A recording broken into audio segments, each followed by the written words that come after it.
Palmer Square, we've recently been asked how we are dealing with the volatility in the marketplace.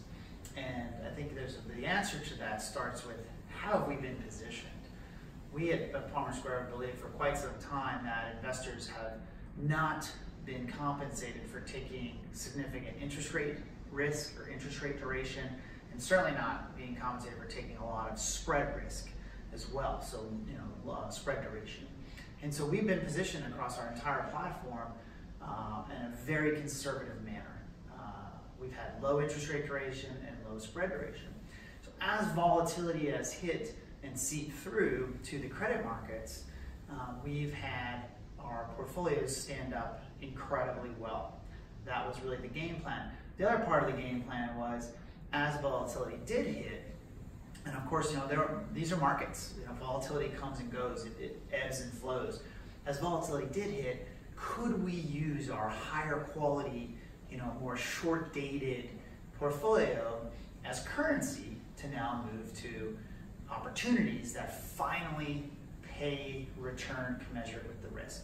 So what we've been doing here in December is on an incremental basis, moving from what was entirely a yield-based opportunity, so capture yield cleanly, and with short-term yields up and our positioning, we really weren't sacrificing all that much. I mean, spread curves and rate curves are relatively flat. So use our shorter dated, floating rate positioning as currency to move to now more total return opportunities.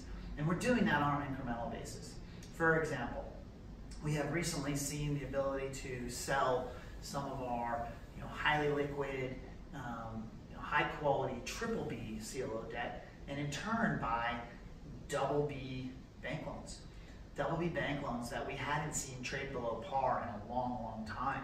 And with the technical outflows and some of the negative press facing the leveraged loan space, for people with like Palmer Square with a flexible mandate, we've been able to pick up some paper at some really good values. BB paper, in the 96 to 98 context that we think is a really strong credit profile type paper that'll easily pull back to par.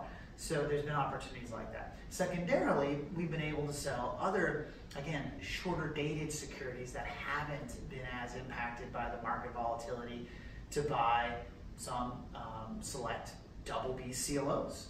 And doing so, we've been able to pick up, again, part of the portfolio that's now become total return based. So we look to 2019 to be a tremendous year, an opportunity for Palmer Square, because now we're seeing more total return opportunities. And also for those funds that can be short as well as long, we're also seeing a lot of good short opportunities. The volatility and the dispersion across companies has definitely picked up, and we look forward to taking advantage of it in 2019.